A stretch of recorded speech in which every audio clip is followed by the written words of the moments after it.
The unique and independent American woman, adventurer, pioneer, poet, mother, educator, artist, freedom fighter. A History of Women's Achievement in America is an incredible 400-year story of American women's inspiring accomplishments and victories. Destined to play an essential role in the shaping of the United States, American women forged an identity unlike any other in the world. That identity found a voice as they created great literature and science. American women led the fight to end slavery, limit corporate power, provide education for all, and to protect the poor, the disenfranchised, the immigrants, and the insane. At the same time, these unique American women would have to fight tirelessly for their own equality in politics, education, and the workplace, even the right to vote.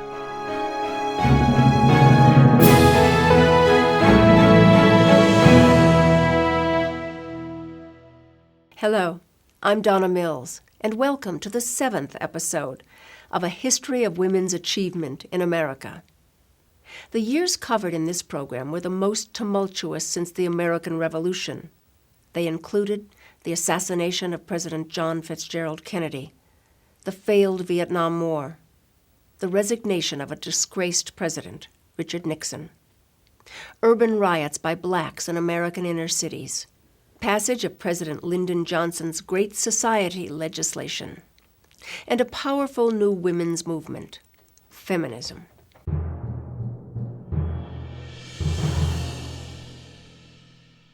Before the urban riots, before civil rights legislation outlawing segregation, a brilliant young playwright, Lorraine Hansberry, framed the question, what does it mean to be black in America?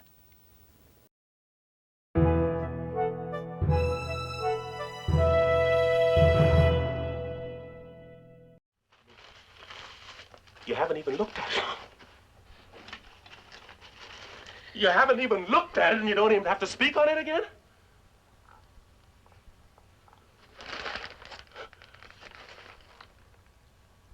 Well, you tell that to my boy tonight when you put him to sleep on the living room couch. And you tell it to him in the morning when his mother goes out of here to take care of somebody else's kids. And tell it to me when we want some curtains or some drapes and you sneak out of here and go work in somebody's kitchen. All I want is to make a future for this family. All I want is to be able to stand in front of my boy, like my father never was able to do to me, and tell him that he'll be somebody in this world, besides a servant and a chauffeur. Huh? You tell me that, huh? No public expression better captured the angst and dilemma facing American blacks, and the American black male in particular, than Lorraine Hansberry's play, A Raisin in the Sun.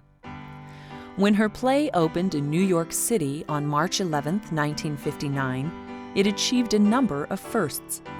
It was the first play written by a black woman to be produced on Broadway.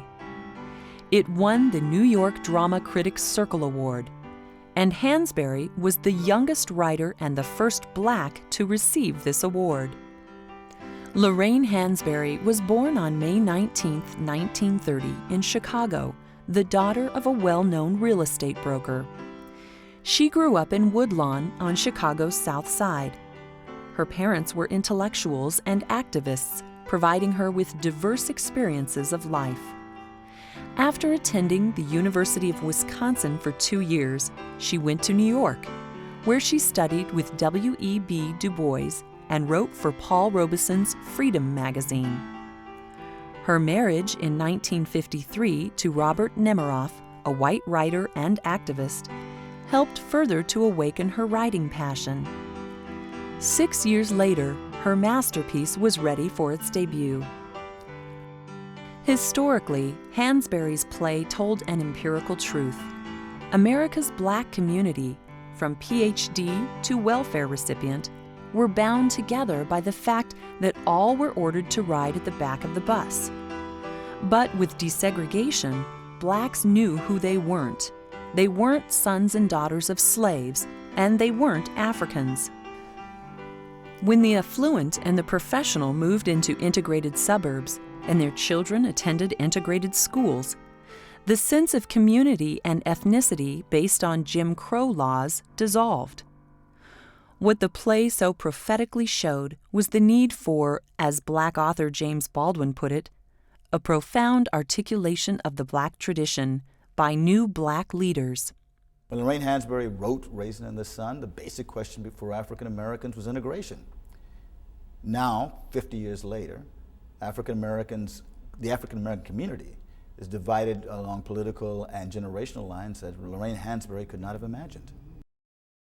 2 years after the play debuted on Broadway, it was made into a movie with a brilliant James Dean-like performance from Sidney Poitier.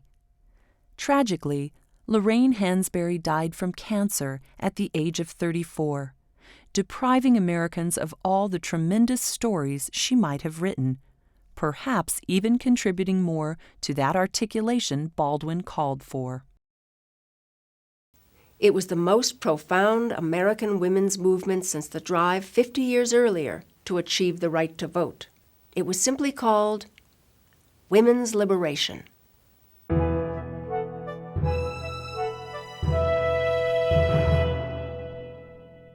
In 1920, after 70 years of marches, petitions, and protests, the first women's movement won the right to vote. All across the United States, women could cast their ballots for whomever they chose.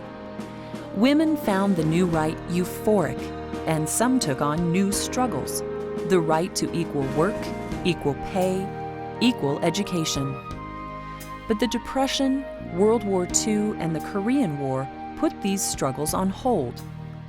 Then, in 1963, everything changed when a journalist turned housewife wrote a startling book, The Feminine Mystique. Almost overnight, a second women's movement was born. The author was Betty Friedan. Women in many age groups are working outside the home, but most of them are working at low-paid, relatively low-skilled jobs, often in a dead end from professional advancement, and they are not really taking part in the decision-making areas of American life in anything except token numbers. During World War II, women joined the workforce in the millions. But when the soldiers came home, these women lost their jobs and returned to raising their families. However, many felt stifled. They wanted more than a career raising a family and doing housework. But they were shut out of the job market, discriminated against in education, and those who did find work as professionals discovered they earned far less than their male counterparts. Then in 1961, President John Kennedy created the President's Commission on the Status of Women and appointed Eleanor Roosevelt as its chairwoman. 2 years later, the Commission's report substantiated discrimination of women in the workplace and made specific recommendations: fair hiring practices, paid maternity leave, and affordable child care. At the same time, Betty Friedan published her famous book, The Feminine Mystique. Betty Friedan would transform herself from a college-educated woman staying home to raise 3 children to a spokeswoman for the feminist movement. Born Betty Naomi Goldstein on February 4, 1921, in Peoria, Illinois, she graduated summa cum laude from Smith College in 1942, and after a year of graduate work, became a reporter. In 1947, she married Carl Friedan, freelancing for women's magazines while raising the couple's 3 children. In 1957, she felt unfulfilled as a housewife and wanted to do something else with her life. Friedan sent a questionnaire to her Smith classmates. What she found was that she wasn't alone. Her classmates were also dissatisfied with their role in American society. They had more to offer. From these responses came The Feminine Mystique. The book described what Friedan termed the problem that has no name, the need many women felt to escape from traditional roles as society dictated. They wanted the opportunity to fulfill themselves with rewarding careers in medicine, law, teaching, and business. The response was electric. The book sold over 3 million copies, and it helped launch the new women's movement, making Betty Friedan one of the movement's modern-day feminist leaders.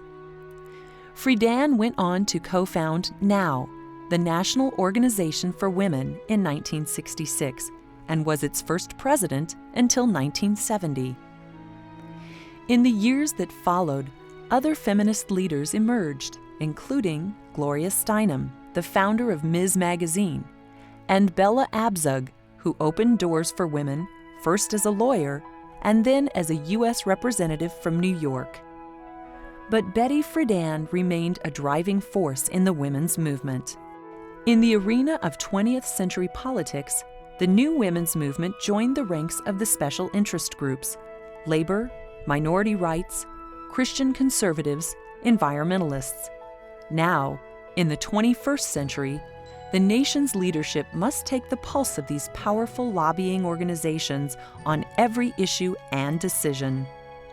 As for Betty Friedan, at the turn of the millennium, she continued as a feminist and a force in the women's movement, advocating economic equality as an essential route to empowerment for women.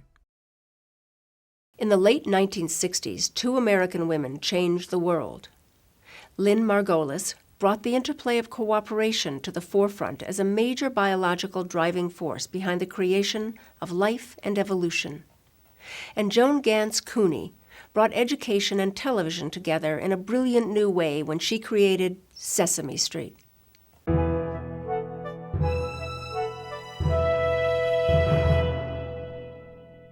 From the beginnings of biology over 2,000 years ago, scientists have wondered how complex life, animals and plants, began. In a paper published in 1967, American biologist Lynn Margulis stunned the scientific world when she argued that the mother cell, from which all complex life emerged some 2 billion years ago, was a result of a symbiotic, cooperative relationship between two simple cells. Simply put, a bacteria-like cell was engulfed by a larger cell and survived. This two-cell combination proved to be a successful team. At first controversial, her symbiotic theory is now commonly accepted, explaining why our cells have two sets of genes, one in the nucleus and the other in the mitochondria. In fact, mitochondria look exactly like bacteria. These two-cell combinations are called eukaryote cells. All plant and animal life is made up of eukaryote cells. In 1970, Margulis presented the most comprehensive account of her ideas in a book, The Origin of Eukaryote Cells. 2 years later, Margulis, in collaboration with scientist James E. Lovelock, stunned the scientific world again with the Gaia hypothesis. The Gaia hypothesis states that the Earth is one giant living organism, or in other words, a superorganism. At first ridiculed, the Gaia hypothesis gained support in 1981, when using supercomputer modeling, Margulis and Lovelock were proven correct. The Gaia hypothesis is now used to understand the impact of human-induced changes in the atmosphere, oceans, and ecosystems. Who is this remarkable American scientist, who, like James Clerk Maxwell and Albert Einstein before her, was so far ahead of her time? She has written numerous books and articles on the origin and development of life, but perhaps her greatest contribution was through her symbiotic theories, such as when a single egg becomes a tadpole through cellular cooperation, securely placing cooperation among the major forces in all biological systems. And she did this at a time when competition and random change were deemed all that was necessary to understand and explain life processes. all of biology's next great breakthrough scientists will be standing on the shoulders of Lynn Margulis.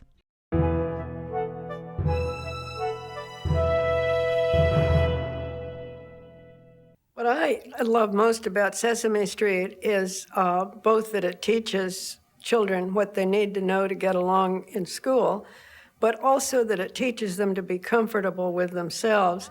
And my favorite piece, I think, of all time was Lena Horne singing to Grover about how to overcome his shyness. I am not shy anymore. I'm so glad, Grover. Oh, great. Thank you. And that is one of my favorite moments on Sesame Street.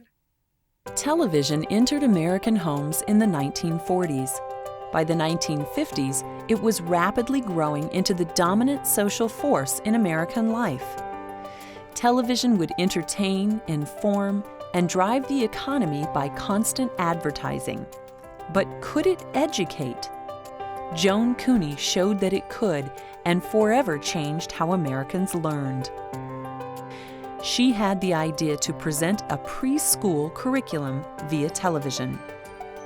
Her series debuted on November 10, 1969, on nearly 190 public and commercial stations. It was called Sesame Street.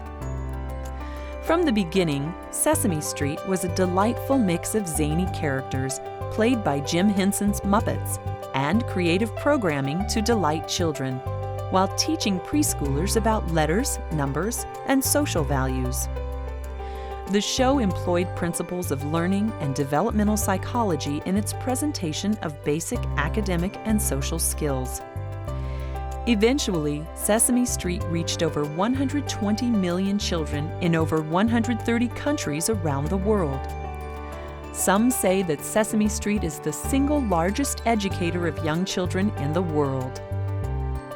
Sesame Street founder Joan Gans Cooney was born in 1929 in Phoenix, Arizona. After attending the University of Arizona, she worked in newspapers and television, eventually arriving at New York City's PBS station WNET Channel 13, where she founded the innovative Children's Television Workshop, CTW, in 1968. From CTW would come Sesame Street.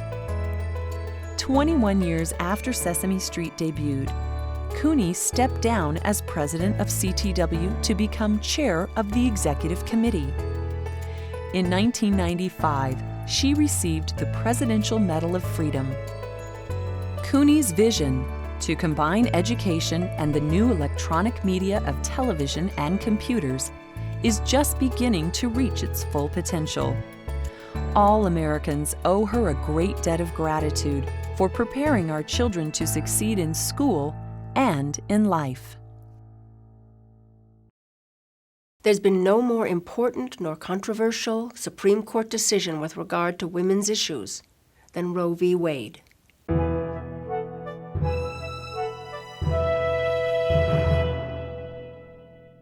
It was the most political and perhaps the most shocking decision ever handed down by the U.S. Supreme Court.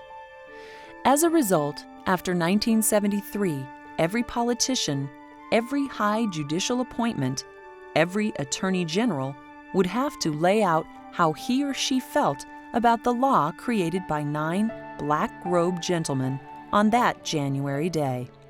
The decision was Roe v. Wade, guaranteeing a woman's right to an abortion. In 1970, abortions in Texas were illegal, as they were in most other states. Norma McCorvey, 21 and single, found herself with an unwanted pregnancy. In no condition to raise another child, Norma wanted an abortion.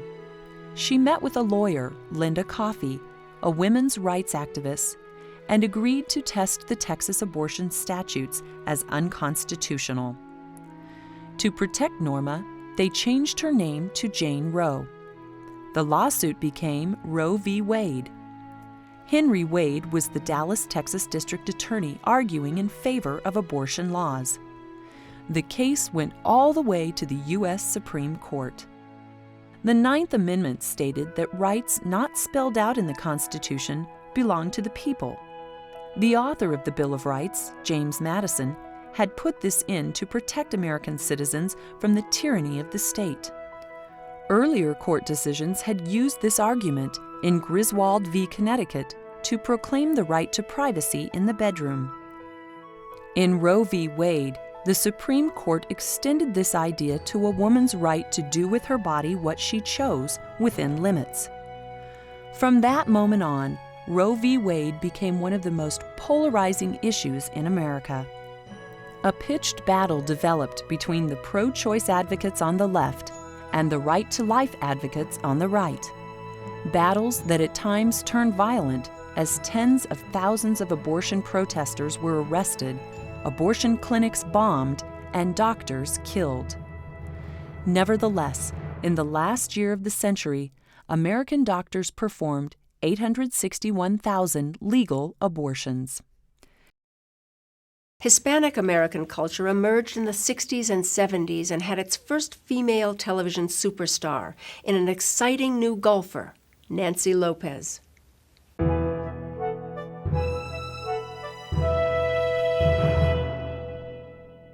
Long before black superstar Tiger Woods became a household name on the men's professional golf tour, a 19-year-old Hispanic woman captured the hearts of not only the golfing public, but of nearly all Americans.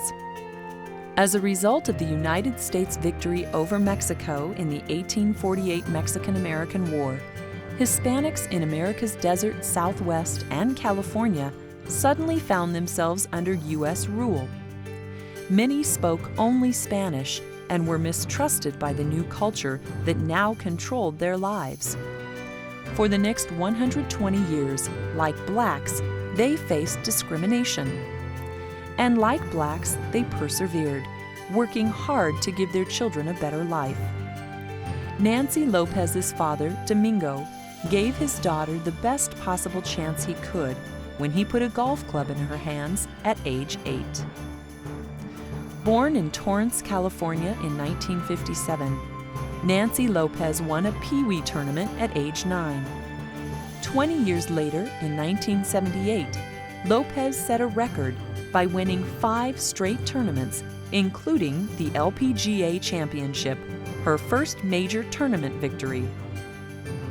Friendly and outgoing, Lopez was also intensely competitive. In her first 10 years of play, she won 35 tournaments, and at age 30 was the youngest woman ever inducted into the Hall of Fame. Her skill and personality raised the popularity of women's golf more than anyone since Babe Didrikson. It took 194 years since the writing of the Constitution, but with the appointment of Sandra Day O'Connor to the Supreme Court, American women finally achieved representation in the highest office of the legal world.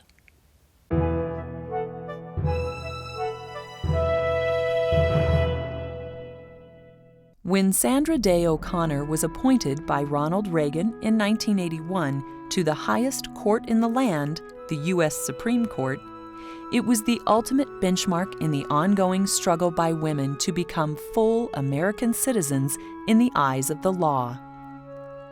The Constitution and the Bill of Rights were written by white men for white men. The inalienable rights it granted were to white men only. The challenge for women since has been to extend those rights to themselves, sadly, in what turned out to be a slow, step-by-step process. Then, during the women's rights movement in the 60s and 70s, women made new legal strides. In 1972, a giant step towards legal equality occurred when female congressional leaders, including Edith Green and Patsy Mink, pushed the passage of the Title IX Educational Amendment. It banned discrimination in schools based on sex. Remarkably, it would take another 2 years for the Supreme Court to rule that the exclusion of women from jury duty was unconstitutional. That same Supreme Court would get its first female justice, Sandra Day O'Connor, in 1981. Sandra Day O'Connor was born March 26, 1930, in El Paso, Texas. daughter of Harry A. Day and Ada Mae Wilkie Day. After graduating from Stanford University magna cum laude in 1950, she went to Stanford Law School, graduating in 1952. She married John J. O'Connor III the same year, with whom she had 3 sons, Scott, Brian, and Jay. From there, her career soared, culminating in her nomination by President Reagan to replace retiring Justice Potter Stewart as the 102nd Supreme Court Justice.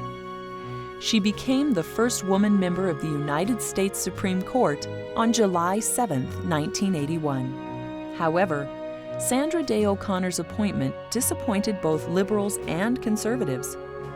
Although she was a strong supporter of Roe v. Wade, liberals felt O'Connor was suspect on feminist issues. Conservatives, like the John Birch Society, thought she did not have enough experience and lacked the necessary constitutional knowledge to make a good appointment. Interestingly, O'Connor proved them both wrong. By placing herself in a strong central position between the conservative and liberal wings of the court, her vote has often been the deciding vote. Sandra Day O'Connor announced her retirement from the court in 2005. In the 8th and final episode of A History of Women's Achievement in America, American women crash through the glass ceiling as some women reach the highest level of achievement in every walk of American life, only to begin a new debate over what it means to be a woman in America's 21st century. Thanks for watching. I'm Donna Mills.